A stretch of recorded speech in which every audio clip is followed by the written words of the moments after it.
Le bureau du loisir. Bonjour, bienvenue au bureau. Bonjour, bienvenue au bureau du loisir. Je m'appelle Mathieu. Lui, c'est David, n'est-ce pas? Oui, toujours David. C'est très rassurant. Exactement. Comment ça va, Mathieu? Ça va très bien, toi aussi? On s'est ennuyé, je On pense. est très content de vous revoir, cher bureauphile. Ça fait longtemps. Mathieu, ici en Canada. Sur Canada. Sur Canada. Oui, voilà. Le printemps commence à se montrer le bout des oreilles. On y croit. Il fait vraiment moins froid dehors. On retrouve les petits bouts d'espoir en dessous de la neige et on recolle les morceaux. Ça nous rend très heureux. Mathieu, de quoi tu nous parles, mon beau Mathieu, aujourd'hui? Ben, aujourd'hui, on vous parle de Bunny Boom. C'est un jeu d'un créateur québécois, Guillaume Boudreau. Est-ce qu'on le connaît, lui? Oui, on l'a déjà interviewé. Ça a été un de nos employés du mois par le passé. Le seul, en fait. Le seul surnuméraire ouais. du bureau du loisir. Et donc, il a créé ce jeu-là qui s'appelle Bunny Boom, qui va bientôt être sur GameFound en juin 2024. Voilà. Et les illustrations sont de nul autre que Andrew Bosley. Oh! Pour les connaisseurs, là, oui. les fins connaisseurs des animaux de la forêt. Des animaux soyeux et délicieux. Oui, c'est l'illustrateur du jeu Everdell. Grosse prise, Gim, bravo. Oui, bravo. Bien joué. Et donc, aujourd'hui, on vous enseigne comment jouer et on peut peut-être commencer tout de suite avec un petit survol de qu'est-ce qui se passe dans Bunny Boom. Je vous fais un résumé un petit peu là, pour vous donner l'identité du jeu. Bunny Boom, mécaniquement, c'est très simple. On est dans un village, il y a une infestation de lapins. Il va y avoir des lapins partout qui sortent de tous les trous, de toutes les maisons derrière. Lapin, lapin, lapin, on va dire le mot lapin plein de fois dans la vidéo. Dans Bunny Boom, on place une carte qu'on a en main et notre personnage, notre petit meeple, se rend sur cette carte-là. Et ce faisant en chemin, on récupère des petits animaux qui s'en vont dans notre domaine. Tout le monde récupère des animaux. Des lapins. Oui, il n'y a que des lapins. Il n'y a que des lapins. Ouais. Okay? Il va en avoir partout. L'idée, en fait, c'est de s'arranger pour que nos adversaires, eux, terminent avec plus de lapins que nous. Donc, il y a plein de petites mécaniques sur les cartes qui nous permettent de faire ça. Et quelque chose d'assez amusant, David, le thème de ce jeu-là est inspiré par un fait divers réel. Il y a un village en Australie qui aurait été véritablement aux prises avec une infestation de lapins. Et donc, Guillaume s'est inspiré de ce fait divers-là pour créer le thème de son jeu.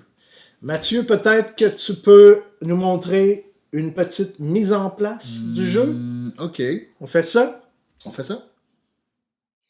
Alors, on va faire une mise en place d'une partie de Bunny Boom pour 3 joueurs. On va commencer par installer la tuile centrale au centre du plateau. Dans une partie à 3 joueurs, on va jouer avec ces 3 lignes-là. Dans une partie à 4 joueurs, on suit les flèches et donc les emplacements disponibles seraient des 4 côtés. La ligne horizontale est toujours utilisée, même dans une partie à 2 joueurs, sauf qu'à 2 joueurs, celle-là n'est pas utilisée. Ensuite, chaque joueur va se prendre une tuile domaine. La tuile domaine, c'est tout simplement l'endroit où on va accumuler nos lapins pendant la partie. On prend le meeple de la couleur correspondante qu'on vient mettre sur la tuile centrale. Et on va aussi ajouter la carotte sur la tuile centrale. On va en avoir besoin pour un effet de carte plus tard dans la partie. Ensuite, on forme la pioche de jeu, la pioche de cartes. Dans une partie à 3 ou 4 joueurs, on va mélanger les 2 pioches, soit la orange et la mauve. Mais dans une partie à 2 joueurs, on ne mélangerait que la pioche mauve, que les cartes mauves. Si vous voulez jouer avec les variantes, vous rajoutez les cartes avec des étoiles. Sinon, vous enlevez les étoiles pour mélanger seulement la pioche de base. Une fois que c'est fait, on va distribuer 3 cartes à chacun des joueurs.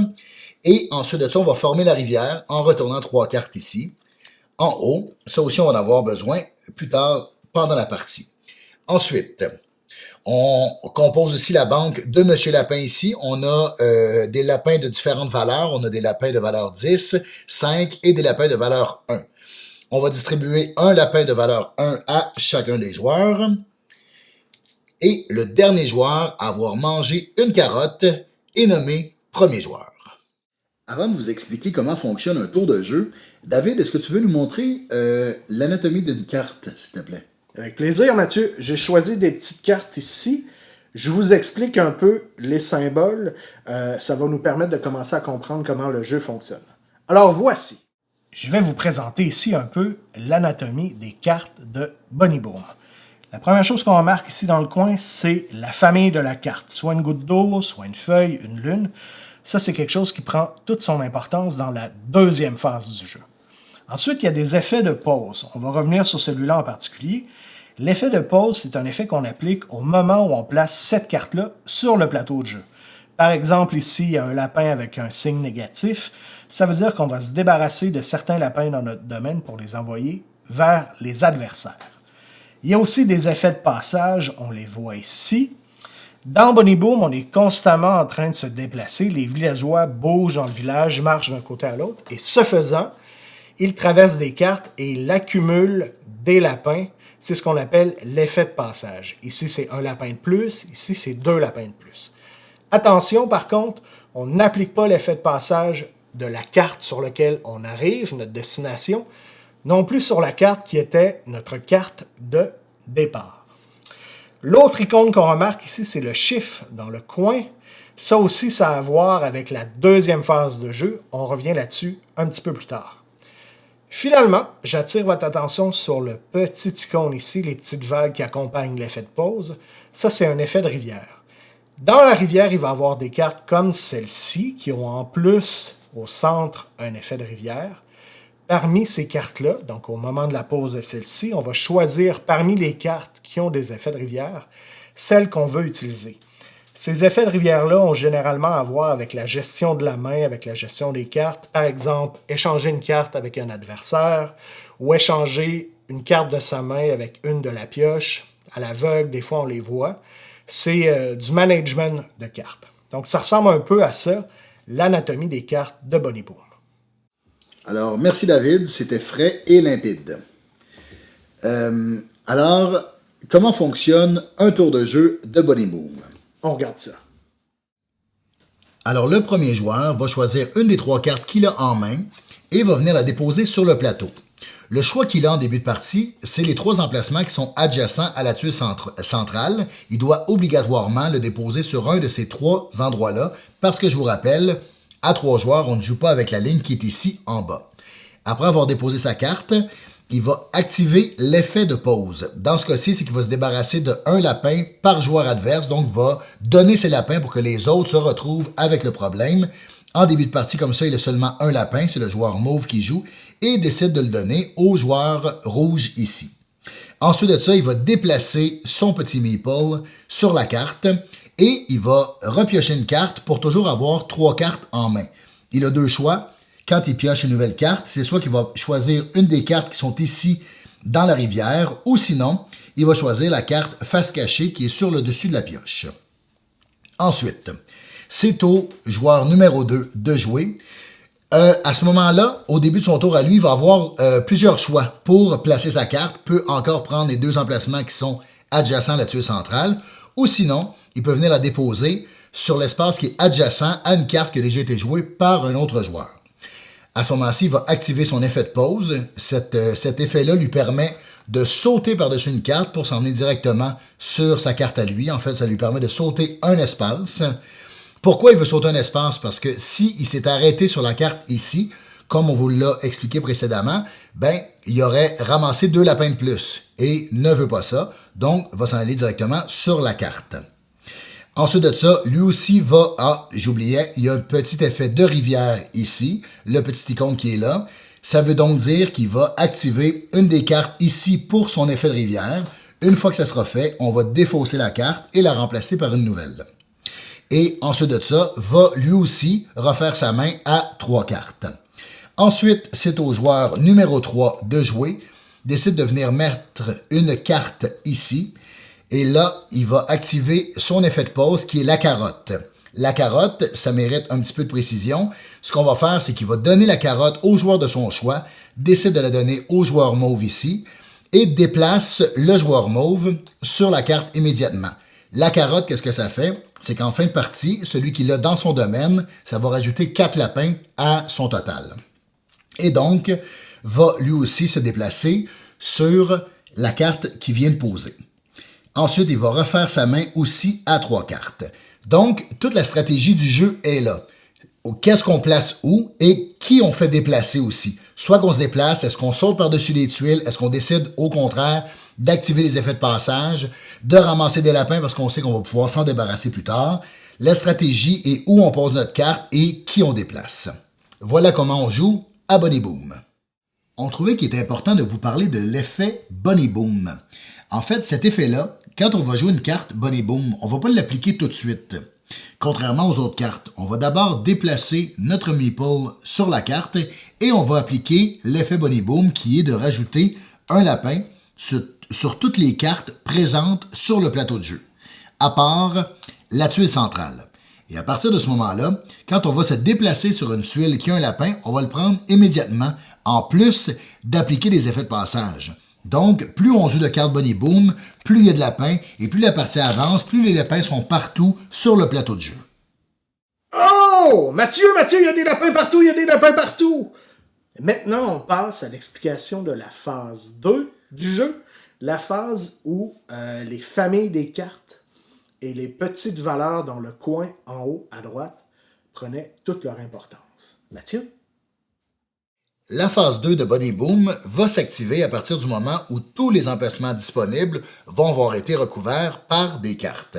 À ce moment-là, on va continuer à jouer normalement, sauf que les cartes, désormais, vont être posées par-dessus les autres cartes qui sont déjà présentes.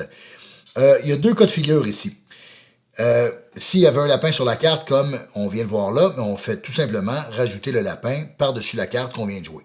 Et s'il y a deux symboles identiques, l'espace va être considéré comme fermé. Ça veut dire qu'à partir de ce moment-là, on ne pourra plus rajouter les autres cartes à cet emplacement-là. Ensuite, on va activer l'effet de pause comme à la normale et on va se déplacer comme on fait d'habitude. L'autre cas de figure, c'est que si on joue une carte qui n'est pas de la même famille, comme ici Nuage et Lune, là, l'espace va être considéré ouvert. Et tant qu'il n'y aura pas deux symboles identiques l'un à la suite de l'autre, on va pouvoir continuer à rajouter des cartes sur cet emplacement-là. Mais il y a un coût à tout ça, c'est que si on vient mettre une carte avec un symbole qui n'est pas pareil, on va prendre un nombre de lapins équivalent à la valeur de la carte. Donc, on rajouterait deux lapins ici dans notre domaine. Voilà, et sinon, on applique les effets de pause. C'est juste qu'il y a une punition, il y a un coût au fait d'avoir joué des symboles qui sont différents, mais sinon, le jeu se déroule normalement. Bon, puis comment ça se finit, ce jeu-là, David? Alors Mathieu, il y a deux conditions possibles qui mettent fin à la partie. La première, c'est qu'en phase 2, on réussit à couvrir toutes les cartes avec une carte de même famille. Vous vous souvenez, ça fermait la case. Donc elles sont toutes fermées. Ou on arrive à consommer complètement la pile ici, puis on n'arrive pas à mettre des cartes dans la rivière. Ça se termine comme ça et on compte les points. On n'oublie pas que le joueur qui a terminé avec la carotte a 4 lapins supplémentaires dans son domaine. Et celui qui a le moins de lapins remporte la partie. Oui. Avant de finir, Mathieu, tu nous expliques qu'il y a deux petites variantes de composantes, une troisième peut-être avec le sablier. Deux variantes .5. Voilà. Pour jouer avec les variantes renard et terrier, on va venir, pendant la mise en place, mettre les deux jetons sur la tuile centrale. Ensuite, on va ajouter les cartes renard qui ont une petite étoile pour les différencier en haut à droite, ainsi que les cartes terrier qui ont le même symbole. On va venir les mélanger à la pioche. Pour la variante renard, quand on va jouer une carte renard, on va venir déplacer le renard sur la carte qu'on vient de jouer. Et peu importe il est où sur le plateau, on va le déplacer jusque-là. Et tous les villageois que le renard va croiser vont être obligés de prendre un lapin de notre domaine. Ce qui veut dire que ça donne une façon supplémentaire de se débarrasser des lapins de notre domaine. Pour la variante terrier, quand on va jouer une carte terrier, on va venir mettre le terrier sur notre domaine. Et après, tous les villageois qui vont croiser une carte terrier vont eux aussi être obligés de prendre un lapin de notre domaine, ce qui nous donne encore une façon supplémentaire de se débarrasser de nos lapins. La petite demi-variante dont on vous parlait, c'est le sablier.